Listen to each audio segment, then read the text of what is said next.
So maybe you can start by telling us what happened on October the 7th to you that day. So on this weekend, we came as we usually do to visit my parents-in-law in Kibbutz Be'eri. It was a holiday, and we thought about it before the weekend if we want to come this weekend or the other one, the next one. But we decided that it's important to us that our children will experience the sukkah with their grandfathers, mother. So when we came, we had a really good time on Thursday and Friday. And on October 7th morning, my father-in-law, Shalom, was murdered on that day. He came before the alarm started in the kibbutz, and he woke us up. And immediately we took our two children. One of us, I took my older son, which was 8 years old, and my wife took Yehel, which was 3. And every one of us just took them instinctively in our hands, and we ran to the safe room. And I was really happy and pleased that we managed to enter the safe room before the alarm started to work. And we prevented our children from the stress of running to the safe room. And all around us were a lot of bombings, noises, because Hamas had launched the biggest missile attack on Israel until then. And we thought that it's just a regular day, but it's something that we experienced a lot before.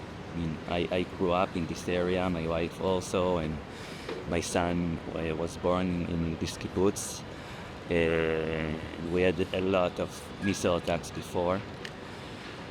So after a few minutes of staying in the safe room, we started to prepare for the day. I went upstairs to bring our stuff. We were with our pajamas, without our cell phones.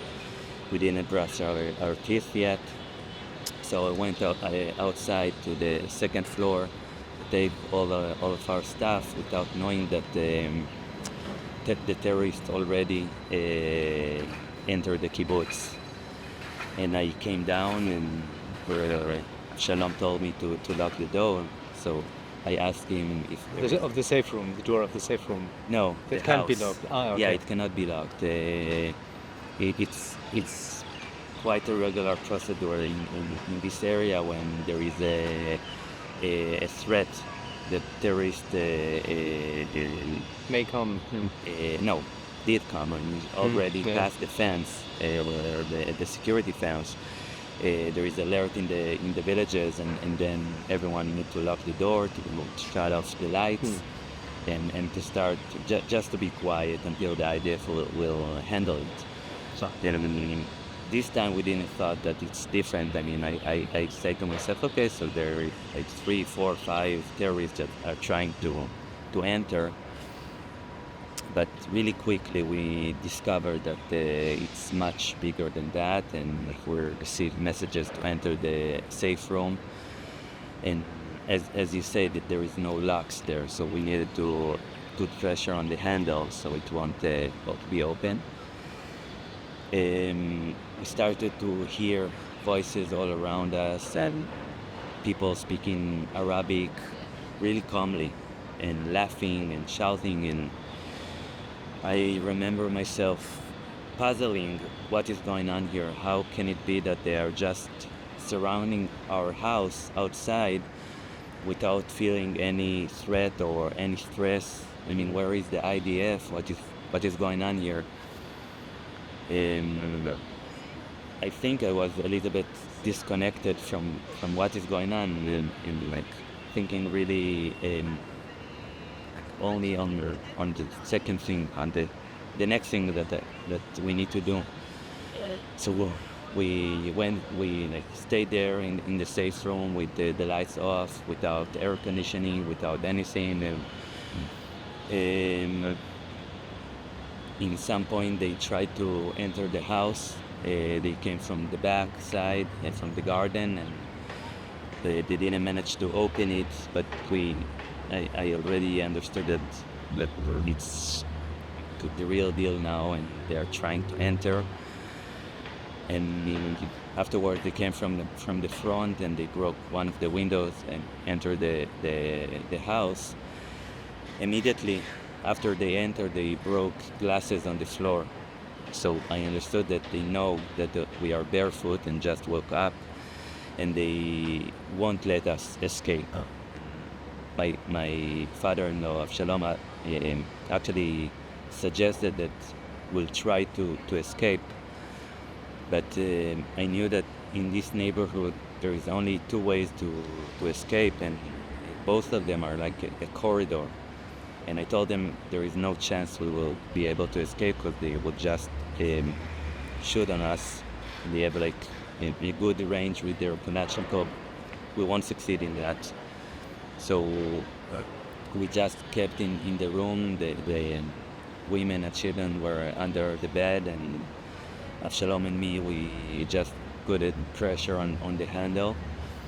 They tried to open it, and spoke with us in Arabic that we should open, and we were silent. We didn't respond. And when they didn't succeed, they started to mess and to work on the door. So I whispered to him, to Avshalom, that they are installing explosive on the door. So if we would try to escape, they would explode it. What I didn't understood is that they are trying actually to break the door. So they installed the explosive and they bombed it. How did they? Yeah. One of the screw drives of the handle just went into the room like a bullet and scratched me in my belly. So if I was standing 5 centimeters to the left, I probably wouldn't be here today. I would bleed to death there. When they exploded it, suddenly the whole family understood that we are utilizing that equation. I went a little bit backwards, put pressure on the door with a wooden table extension that I found there, and it helped us to lock the door. And my son behind me was with his back to the wall, and he started to cry and asked me if we are gonna die.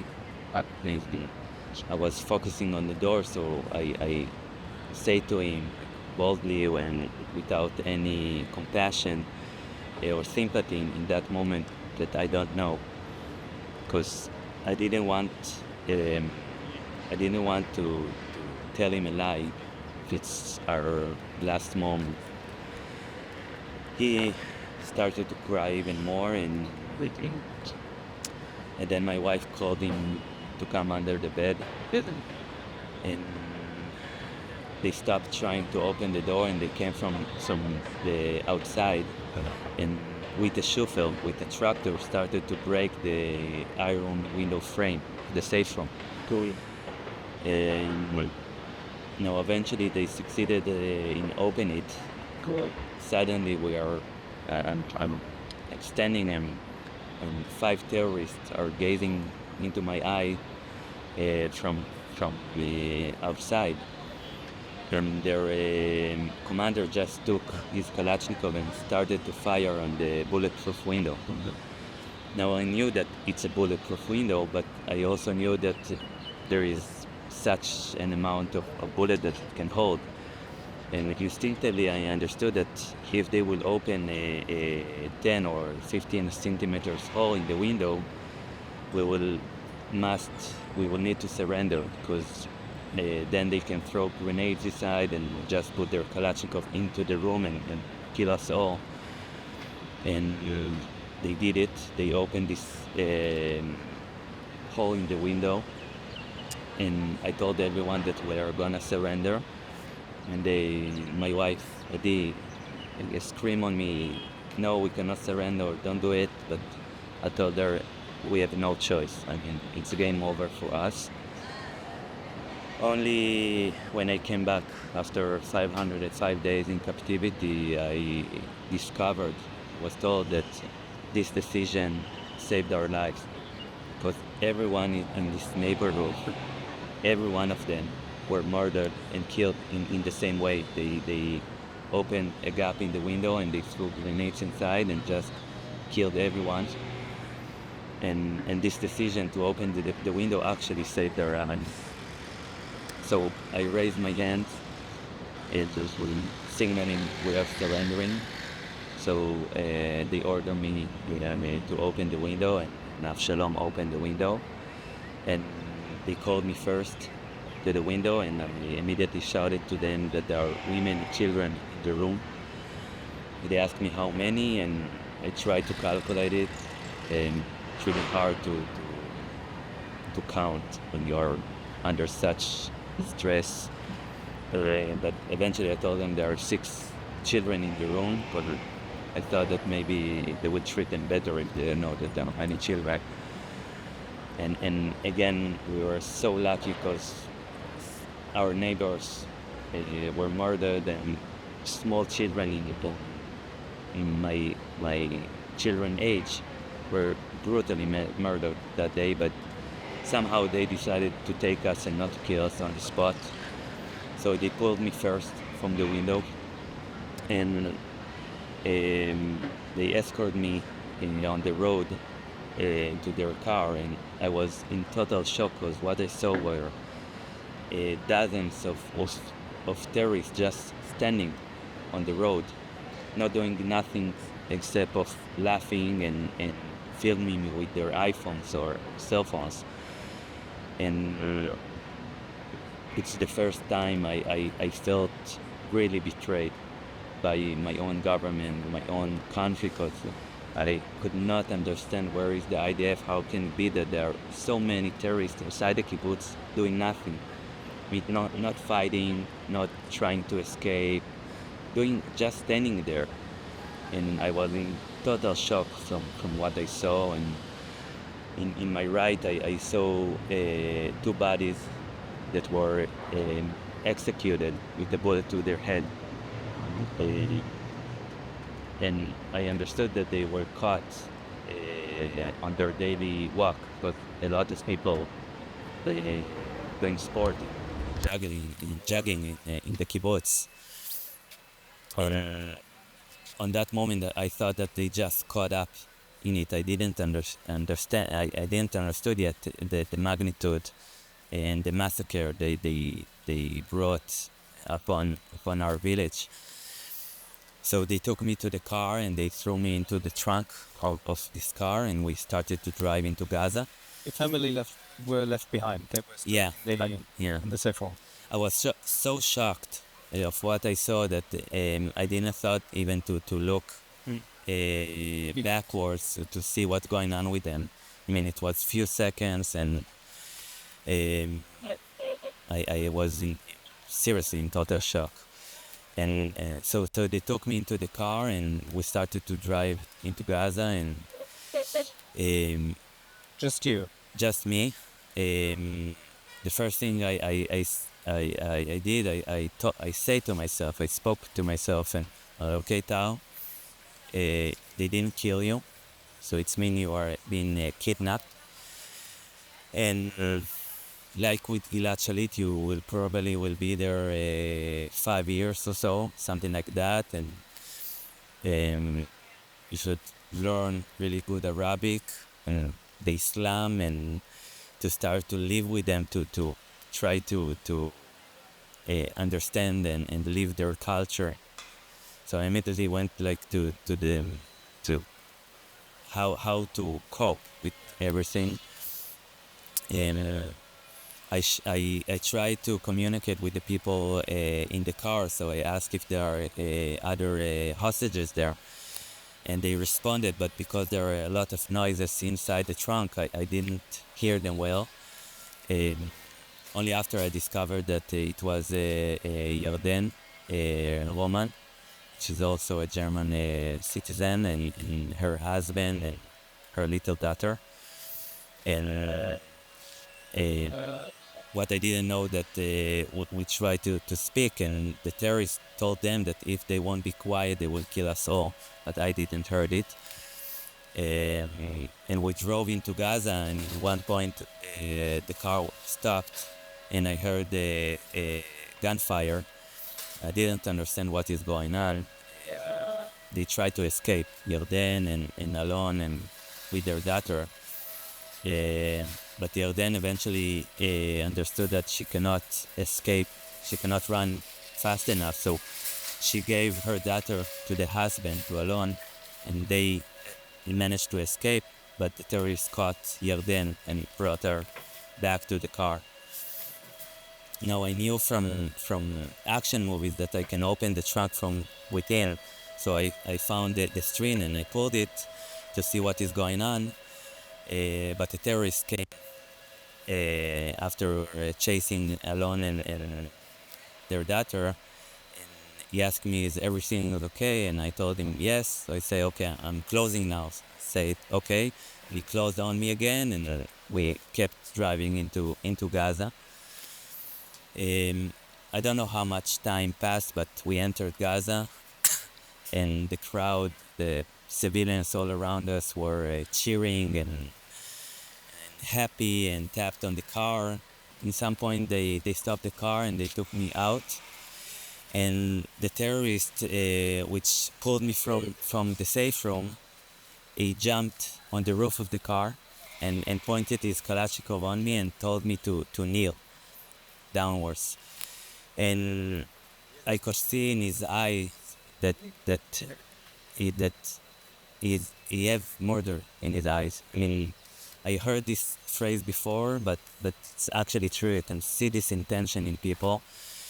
And I understood instinctively that if I will kneel, he would just execute me, but he didn't have enough blood until then.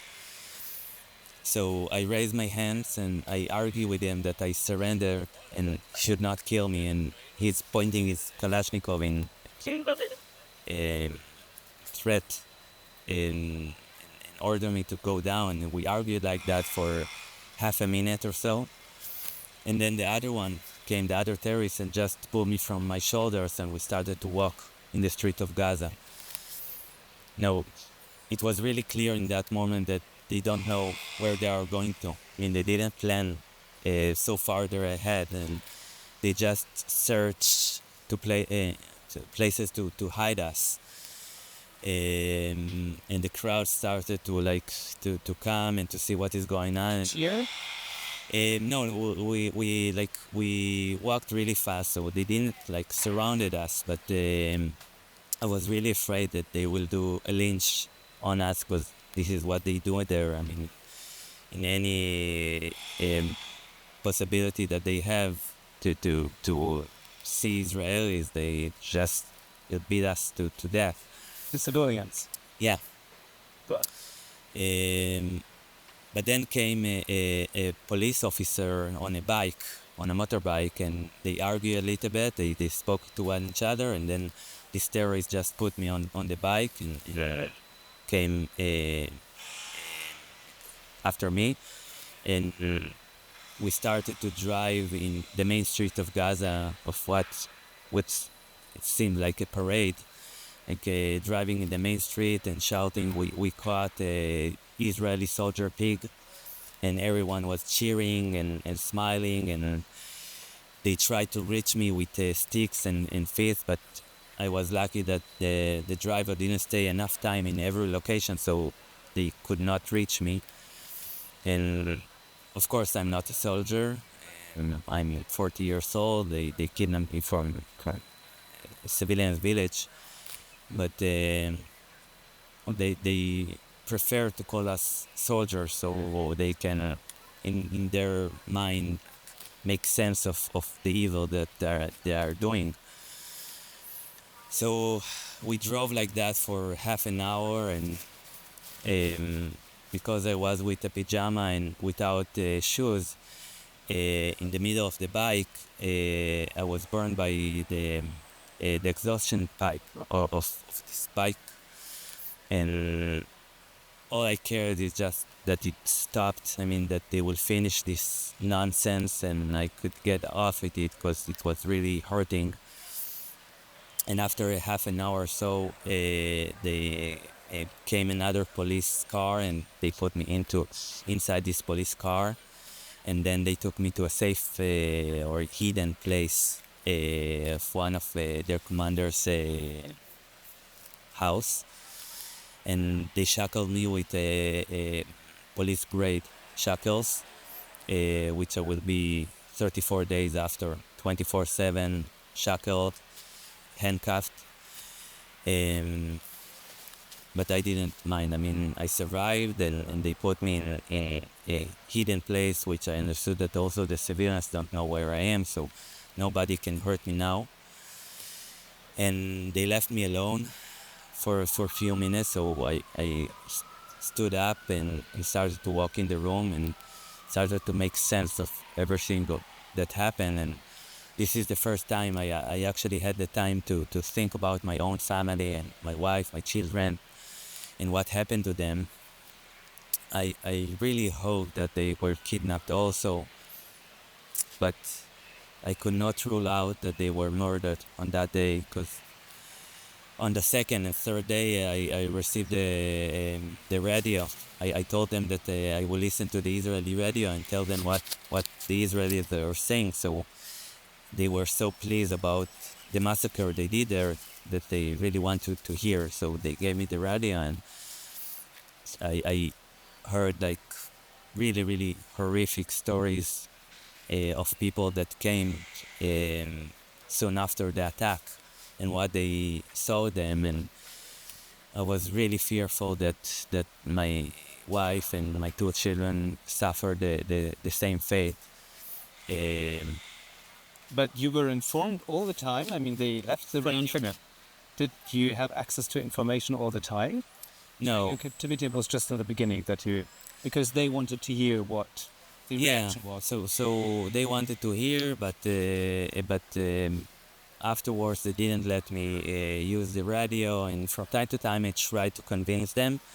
So in the first 2.5 months I listened to the radio once every 3 weeks or so, when I managed to convince them to give me to listen. But mostly I didn't have the access to information. And then they moved you from one location to another, or were you left in one place? So in the next 8 months, I was above ground, and after 34 days of solitary condition, which made me really crazy, because I was obsessive about my family faith, and I could not make any logic like to believe myself of what happened. So in one hand, I told myself that I need to accept the possibility that they died, that they were murdered on that day.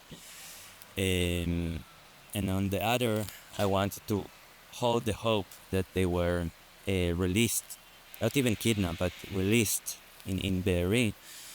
And I tried to hold those this contradiction in me. And in one point, I decided that I need to do a ceremony to release them. So to try to find relief in myself. So I actually went in my mind to our village graveyard, and I stood in front of one big grave and two small ones with all of our community behind me, and I gave them a eulogy to every one of them, like a full page, when I'm telling them that I'm sorry, that I dearly love them, and I want to let them go. And it was, I think it was the most difficult thing I did in my life. But I felt that it's really necessary for my own sanity. But they gave you water, they fed you? Yeah, so Did they torture you in any way, or did they do anything physically? So in the beginning they didn't. I was alone 34 days, and although I received only half a liter water per day and small portion of food, in those days I was so like so excited yet, I mean, with adrenaline in my body because what happened. So it didn't bother me too much, but afterwards it started to get lesser and lesser, and then the weight of the starvation started to kick in. But first, the most tough and biggest struggle was the fact that I'm alone and doesn't have anyone to speak with. And they didn't allow me to walk in the room or to move, so I needed to lay down most of the time and just to be with myself, and time didn't pass. It was repeatedly thinking about my family and about what is going on, and on the 34th day, they brought two other hostages, which in a sense were my saviors, because then I wasn't alone. It was Evyatar David and Guy Gilboa Dalal, and I was so happy to meet other Israelis, other hostages, and to have the ability to speak with one another. Did you count the days? Yeah. You could see day and light if you counted the days. Yeah, even in the tunnels, I counted the days, and I didn't skip even one day. Yeah. Just kept calculating the days, and I mean, it was part of making sure that I will stay sane and balanced. Yeah. So Evyatar and Guy came, and immediately, immediately after they started to starve us. When they came, they brought us only one small pita bread and two little teaspoons of cheese for the next 24 hours. And in Fridays, which is their religious day, they brought us even less. Sometimes half a pita, and that's it. And it was the deepest starvation and hunger that we experienced since the beginning. It went like that for over 70 days straight. And in those days, they started also to be crueler and crueler to us. And until then, I was alone, and I was older than them, and I kept telling them that I'm old. You speak Arabic? I spoke a little bit Arabic, but I learned really, really quickly, because this is the only way to communicate with them. So my Arabic went better and better really quickly, to the extent that I can actually speak long conversations with them. And then they became crueler.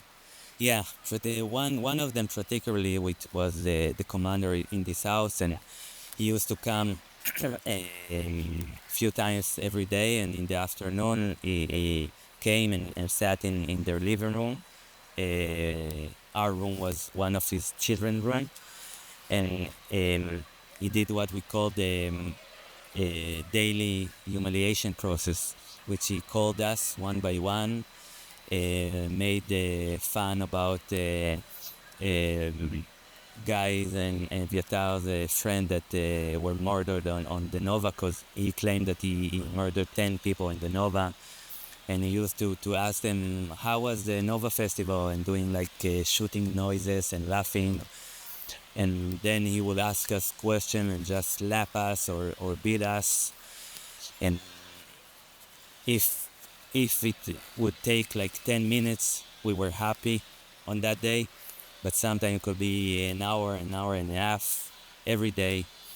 And then we will enter the room, and you will make him like a big meal and doing satisfaction noises of eating when we are starving, and he knew that we are listening. I mean, there was no door between the rooms, and he just search and find creative ways to torture us and to make us suffer. So it could be beatings, laughing on the people we lost, eating in front of us when we are starving, and threatening us that they will just kill us in the spot because they have enough of it. I mean, and things like that. And time went on like that for a few months until this group of guards just broke apart. They started to fight one each other, and they needed to move us to another place. But a little bit before, they actually told me that my wife and my children are alive and were kidnapped and were about to be released. It was on the 50th day when they told us that. And I was so happy and relieved that I have a sign of life. After 34 days, they brought into the apartment I was held in. They brought Guy Gilboa Dalal and Eviatar David. And in a sense, they were my savior because they took me out of the solitary condition, and I finally had people to speak with and to share my experience. And they would let that do. They would let that happen. They would let the you terrorist? speak, in Hebrew. Not exactly. I mean, they didn't want us to speak at all. They said that we would be able to communicate for half an hour every 24 hours, but of course it's not realistic. So we started to whisper to one each other because we didn't want also the neighbors to know that we are there.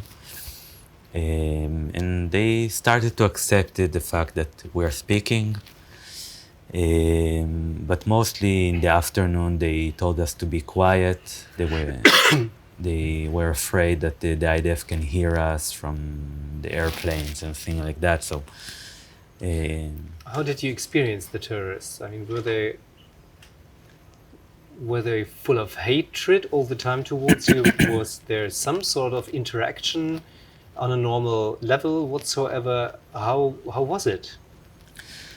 So above ground, and it's really different between above ground and underground. Above ground, they lived with us in the same apartment. They weren't allowed, most of them weren't allowed to get out of it, because then the neighbors will know that there are terrorists inside it. And we really tried to form a relationship with them because we are staying together, and I tried many times to speak about life, about their lives, about our lives, and to try to find humanity in them. And there were some successes in sometimes. Like what? Can you give an example? So, for example, Guy and Eviatar came with playing cards that they received after they were beaten really hardly and were really in really cruel place. They were taken out of it and to try to, like, the commander that took him out tried a little bit to make him a little bit more comfortable. So they gave them playing cards so they can play. So we tried to ask the other terrorists that were guarding us if they want to come to play with us, and we teach them games. And they read the Quran all day long. They didn't have a radio in this apartment, and they wanted something to do except of reading the Quran. So they came to play with us, and then we could communicate with them. But could you see their faces? Yeah, above ground we saw their faces, but then they could receive a message about their friend that fought the IDF and been killed, and they would take all their frustration on us. So it's much more complex than white and black. But in what way would they take their frustration on you?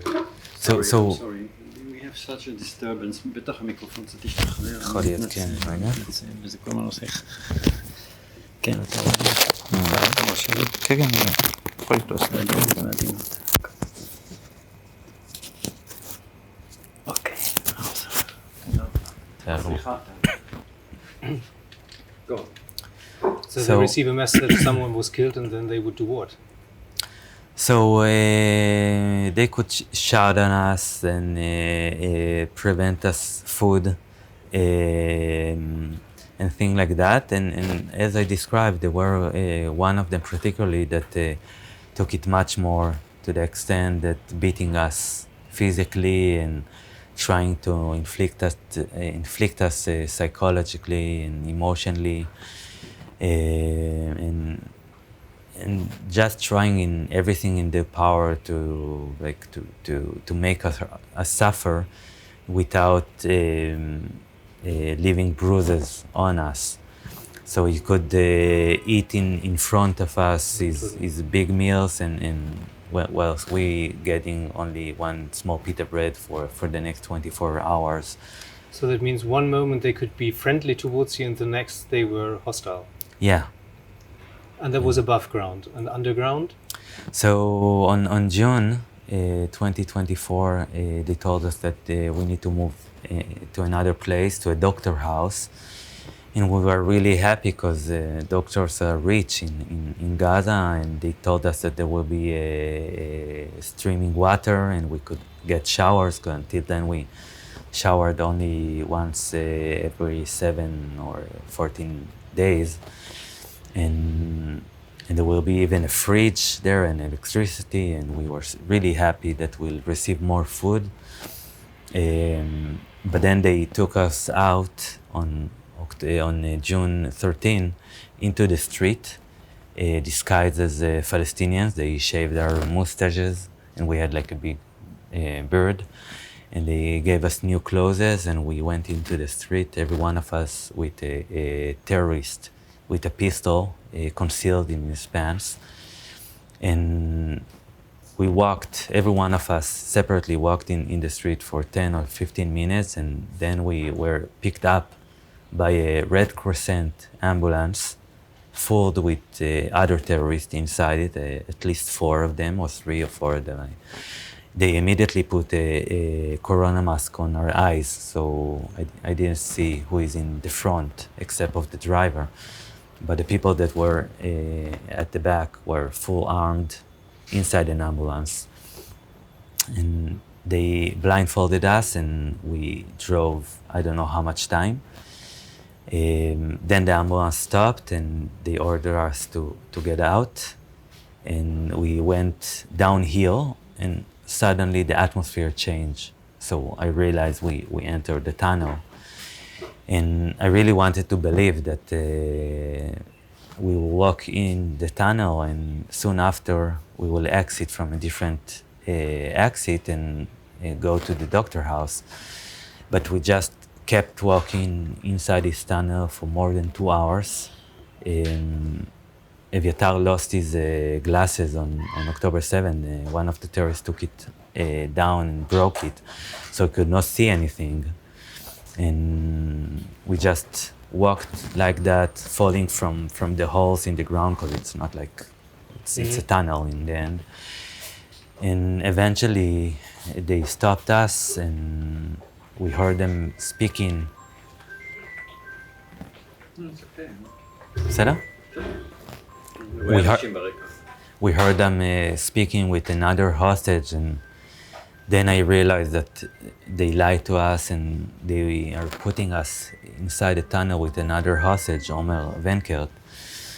And you know, I almost faint in that moment, because I feared the most the possibility to that they will take me into a tunnel. And you know, it's 20 or 30 meters underground. It was 1 meter wide, 1.8 meter high, and 12 meter long. 4 men with 4 mattresses on the floor.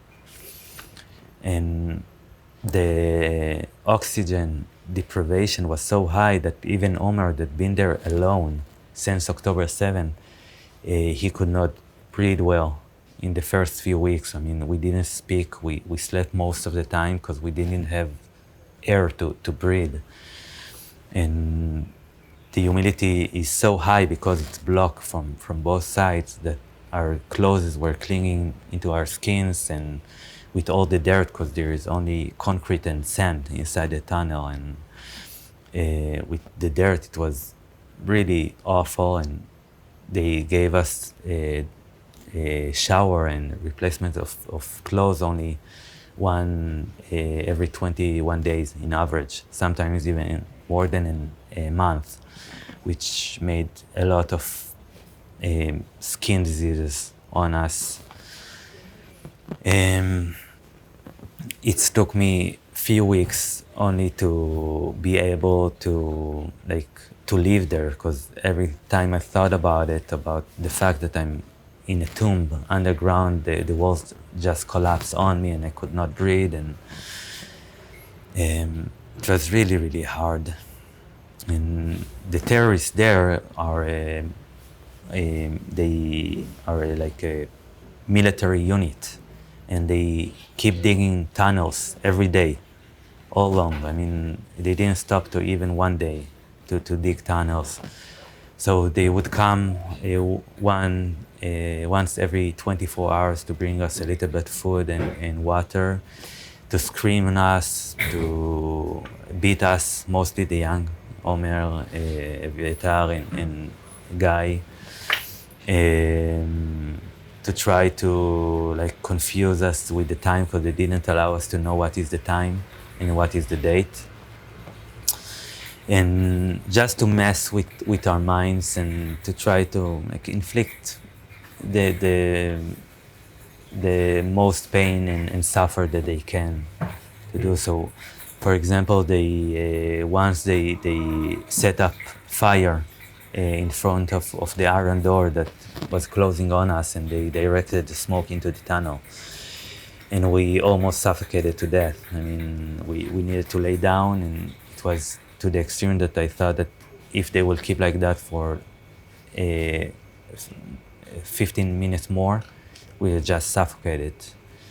And they closed the light inside the tunnel, which already were small light bulbs of light, and they could close it, and there is no external light source in the tunnel.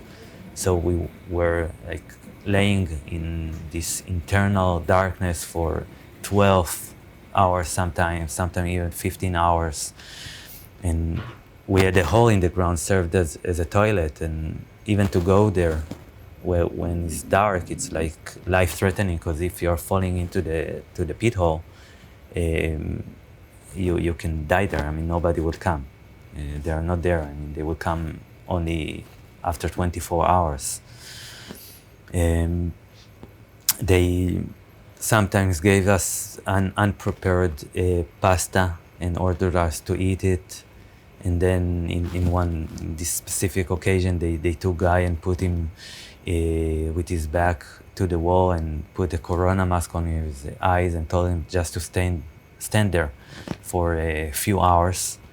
And he wasn't allowed to take it off, and they told us that they installed a camera in the tunnel so they can see us. So if you won't obey, he will be beaten. And then this terrorist beat Omer and just went out and came back after a few hours and laughed about everything that happened. He said that he's testing us to see if we will love him, even when he's cruel to us. He was kind of psychotic, this guard.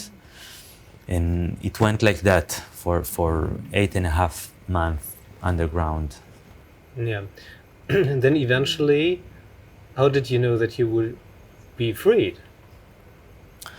So a month before they released us, one of them came and told us that there is a deal that already started, and 3 women already were released. We didn't know if to believe him or not, if he's trying again to mess with our minds and to confuse us. But he also told us that the 2 of us will get out, Omer and me. So we were really depressed that Eviatar and Guy need to be there and to stay there alone. But also we were happy, Omer and me, that we are finally getting released, and we can also share a life signal to the families and to tell them about their loved ones that were leaving behind. And they used to come in this month and like making fun on us. They told us that they have news that part of us will like and part won't. So he asked them to tell us the news, and say, no, we'll come with a camera and then we'll tell you. So the other day they came with a camera and they told us that only one of us will be released, and try to film our response to that and our emotion state in that moment. And it seemed like only Omer we will get out, and I was really stressed about it. And then they pulled, I mean, they guarded you out of that hole to the upper ground. Yeah, so before that, I mean, I thought to myself that because we are about to be released, we will receive more food, but they actually gave us less food. And they actually told us that they stole plenty of the humanitarian aid to their room. I mean, they lived in a room with air conditioning and light and equipment, and they told us that they have food months ahead, but they are starving us intentionally and on purpose because they want us to suffer, and they want us to be released and put pressure on the Israeli public. So the starvation even went more extreme in those days. But eventually the months passed, and they called us, they woke us up earlier than regularly, and they took us blindfolded to another room of their room, one of the room, and they put a big plate of rice and meat on the floor and gave us to eat, and they of course filmed it for their propaganda. Hamas actually released these footages of us eating, claiming that we ate well, but it was like propaganda for their need. And then they told us that Omer and me are going to be released, and they tried again to film the response, for Guy and Eviatar specifically. And we thought that we will have 3 days. It was Tuesday, and they told us that they will take us on Friday, but actually after 2 hours they came to take us, so we didn't have enough time to separate from Guy and Eviatar. So I gave them like a big hug, and I asked them to be strong and to keep hoping and hold the belief in that the belief that they will soon be freed. So it was really short, and then we just went for another 1.5 walk inside the tunnel. But soon after, we were out, blindfolded, but I didn't care about it. I mean, I suddenly felt the fresh air, and we needed to sit above ground without seeing anything, but on small fence or something like that from stones. And I asked them, I felt like it's raining, and I asked them if it's raining, and they say, oh no, this is nada, it's dew, which means Tal in Arabic. So I just spread my hands and let all this experience to fill me in, because it was so great to be above ground again after so much time, almost 8.5 months underground. And then they took you to be handed over, and it was like a big propaganda show, basically. Right? Yeah. How did you? We all saw those pictures. Yeah. What happened then? But what was it to be part of that propaganda show? So just before that, they took us to a mosque. On the same day, they took us out above ground and then to a mosque, which were held by at least 10 full-armed terrorists.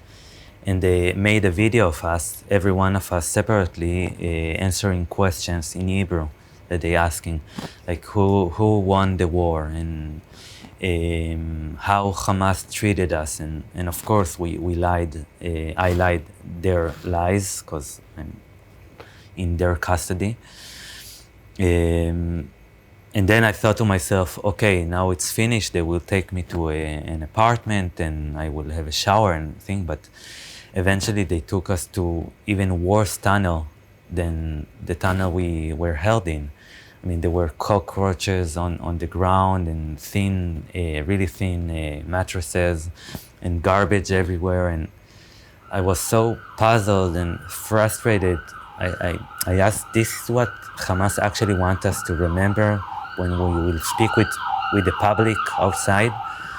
And I could not make any sense of why they are doing it. I mean, there is no war. There was ceasefire in that moment. And they kept us there for a few days. And on Thursday, after 2 days, they took me out. I understood, I tried to make a sense of it, and I understood that I was there with 3 young people, Omer Venkert, Omer Shem Tov, and Elia Cohen, and they wanted to present them as soldiers in this bizarre ceremony they're doing, but I'm 40, I'm not fit in this narrative, so they took me to Rafah to be released in another ceremony with Mengistu. So they drove me to Rafah, and I went into a big tent, which is actually a house with electricity and a 40-inch TV inside, and a bathroom and toilet and a shower. And I was really stressed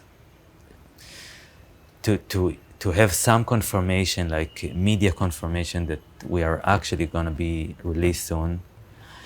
And on Friday night, I turned off, everyone was sleeping in this tent, and I turned on the TV, and I saw me in one of the channels, the picture of myself. And then I could really like relax that soon after, in 7 or 8 hours later than that, I will be released. So on that day, they took me out, and I was surrounded by at least 100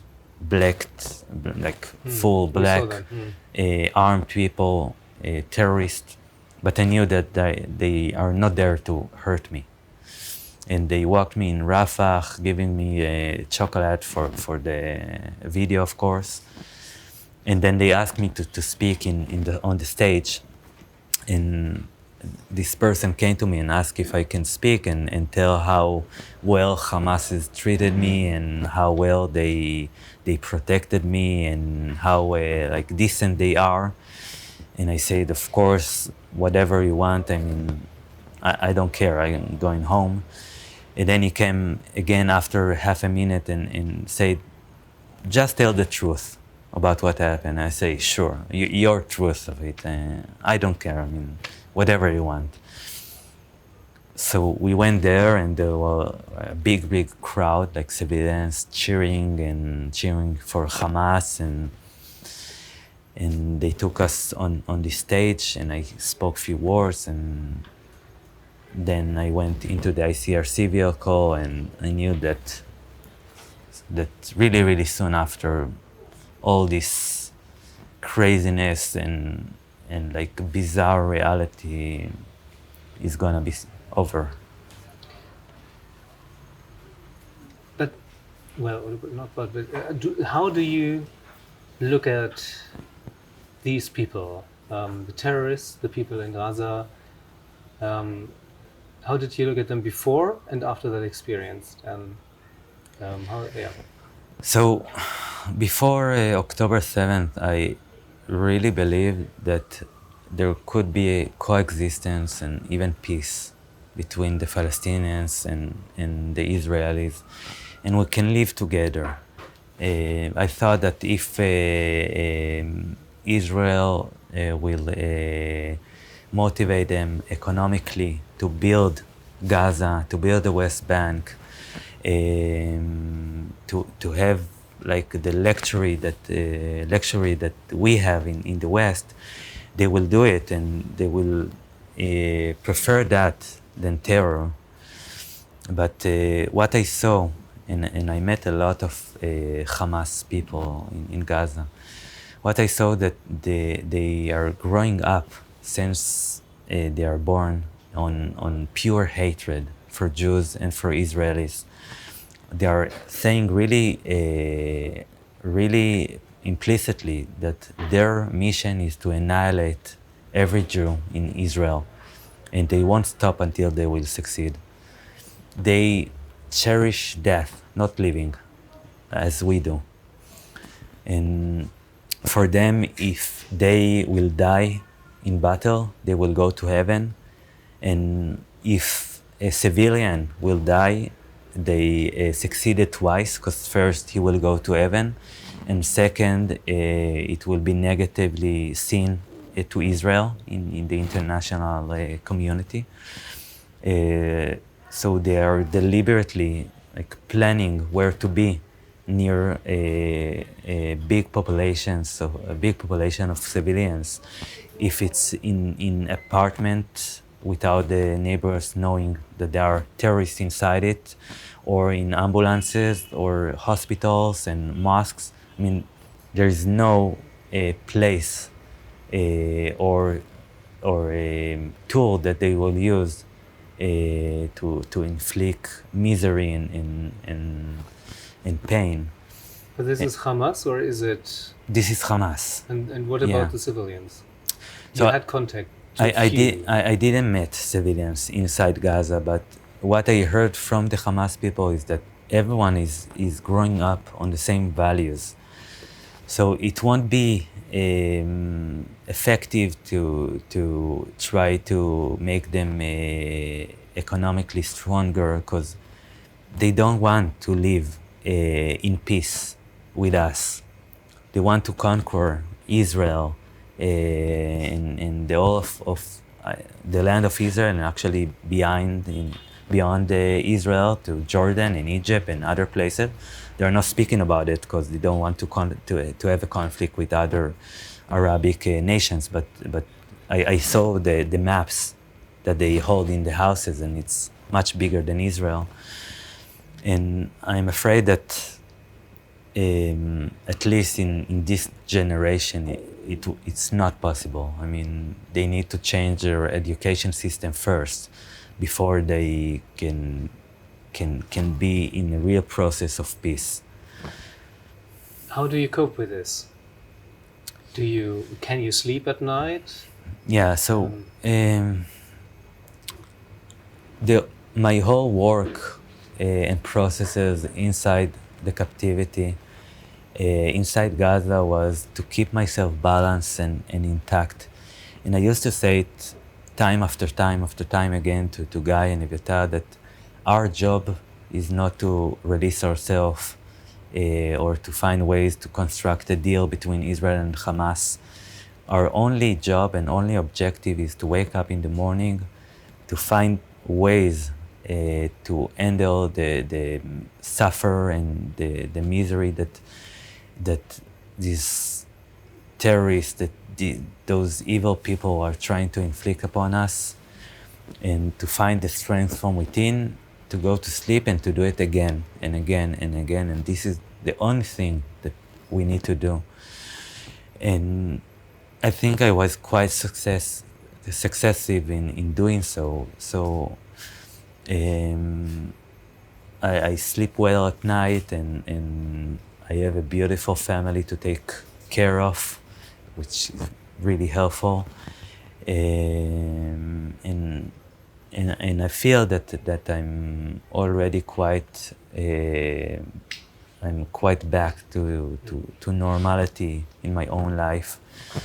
But it's hard. I mean, my wife and 2 children also were kidnapped, and only now we can process what happened. You know, for almost 1.5 years, my children didn't know if I will survive it, and you cannot lie to them. They know what happened in Gaza. They felt it for themselves. They knew that there is a chance that I won't survive it, and they fought for me. And only now we can start to process what happened, and you know, to mourn on my father-in-law that we lost, my wife to her aunt and uncle that we lost, and other members of our community. And with that, it's not complete, because inside Gaza, in our suffering, we formed a brotherhood, me together with Guy and Eviatar, and they are still there. And I feel that I need to do everything in my power to help them, so they also can first survive it, and second be released. And you know, now Hamas published 2 videos of them.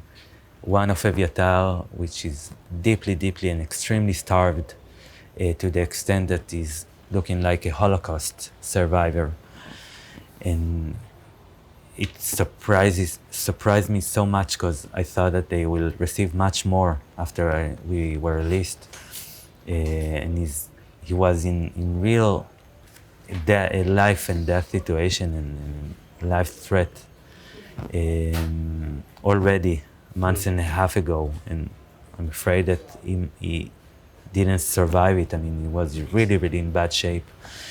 And now, only a few days ago, Hamas published another video of Guy, which is saying in the video implicitly that Hamas will use him as a human shield against the IDF in everywhere the IDF will come from. So they are actually using the hostages as a human shield, together with their own civilians. You know, the IDF is publishing warrants to live in the area, but Hamas is shooting the people that are trying to live. So they keeping them inside those areas, so there will be a lot of casualties. And it's really painful and hard to witness all of this. And it's part of our daily life now. I mean, my daily life. So in one hand, I have my beautiful family to take care of, and in the other hand, I have 2 brothers there that I'm trying to do everything to help them and to finish this war. Thank you very much. Thank you for having me. That was intense.